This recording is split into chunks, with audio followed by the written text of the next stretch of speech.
Après les plateformes pétrolières, c'est désormais dans cet atelier que Jessica Alogo passe une grande partie de ses journées. C'est ici qu'elle fabrique ses confitures. L'entreprise transforme entre 15 et 20 tonnes de fruits par an et la patronne met elle-même la main à la pâte. On a reçu à peu près 200 kilos de mangue. Et bon, elles ont des niveaux de maturité différents. Donc là, on trie pour sélectionner celles qu'on va couper et transformer aujourd'hui. Aujourd'hui, c'est donc des confitures de mangue qu'elle s'apprête à fabriquer. Et tout sera fait de façon artisanale. Les mangues sont d'abord épluchées, puis transformées en purée. On ajoute ensuite du sucre. Donc là, on a coupé les mangues, on les a réduits en purée, on les a pesées et ensuite on rajoute le sucre. Donc les confitures sont à 55% sucre.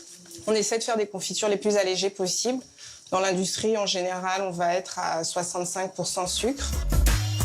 Cette quantité inférieure de sucre, c'est ce qui permet à Jessica de se différencier des confitures industrielles, trop sucrées à son goût.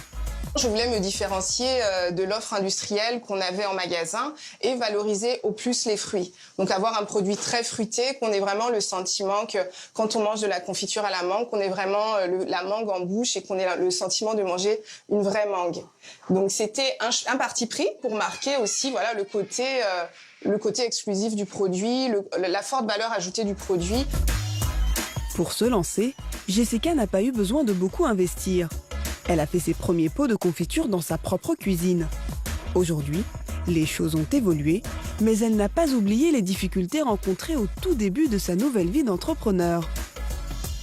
On a commencé petit, comme je disais, on faire des confitures dans ma cuisine, on s'est fait une base de clients et puis on a progressé comme ça. Au début, c'était très challenging. Même, il y a beaucoup de difficultés ici, par exemple, approvisionnement en pots. C'était très, très compliqué. Le temps d'identifier des fournisseurs à l'étranger et puis d'avoir du cash aussi pour acheter nos premiers lots de pots. Donc aujourd'hui, c'est beaucoup plus fluide.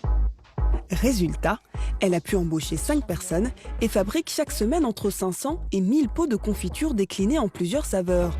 À 2000 francs CFA les petits pots et 5000 francs CFA les grands, l'entrepreneur vise surtout une clientèle haut de gamme.